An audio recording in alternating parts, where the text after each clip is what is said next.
Hello, my name is Stefanie Zizzo. I'm a career and life coach, speaker, and author who helps people discover, rejuvenate, and/or transition their careers and lives.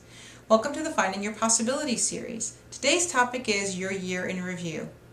Now, I know it's holiday time and we're all very busy with our holiday festivities, but at the end of the holidays, right before the new year begins, is a perfect opportunity to do your year in review. How often do we move through life and move through our to-do list without ever really acknowledging or stopping to pay attention to how far we've come and what we've accomplished? I know I'm often guilty of it, as are many of my clients. Your year in review can serve as a very powerful tool to help you stop and really reflect. Why is that important?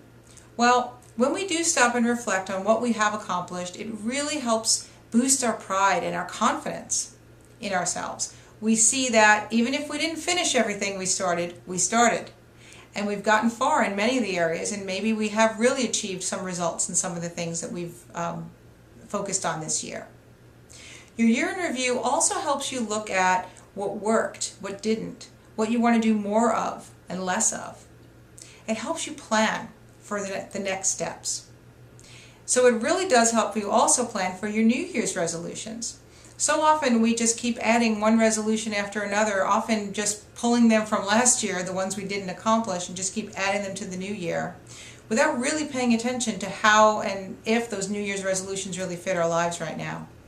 So doing your year in review will really help you see what you really do want to accomplish next, and help you create those resolutions that you really will pay attention to and really focus on.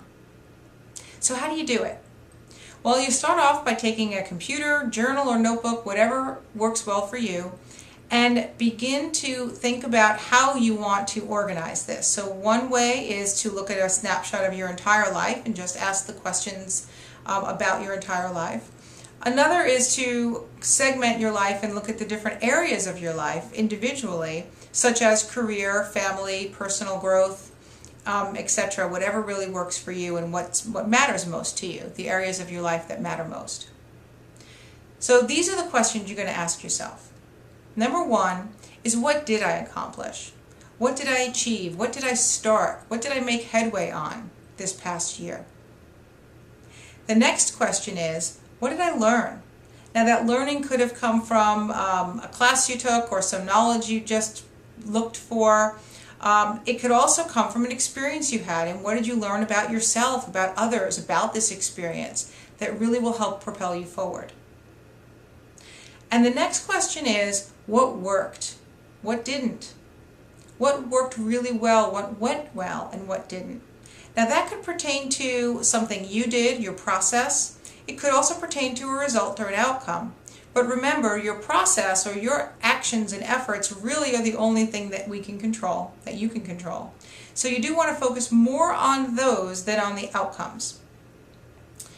But you really want to look at what worked well and why did it work well? What was it that I did or didn't do that had that experience work so well?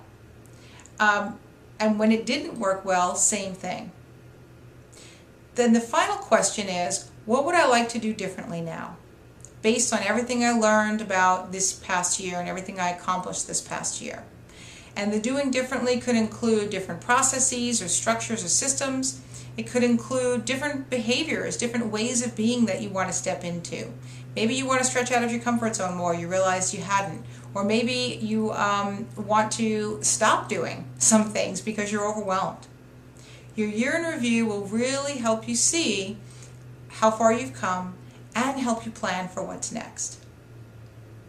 As you start this process, other questions will come up and you'll put those answers down. Capturing this on paper is really powerful. Now you might be thinking, oh my gosh, I have no way of remembering what I did yesterday, let alone 10 months ago.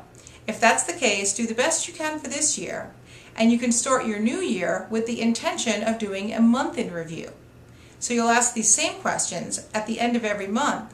So by the end of next year, you'll have a 12-month snapshot, and which will really give you a head start on this year in review process.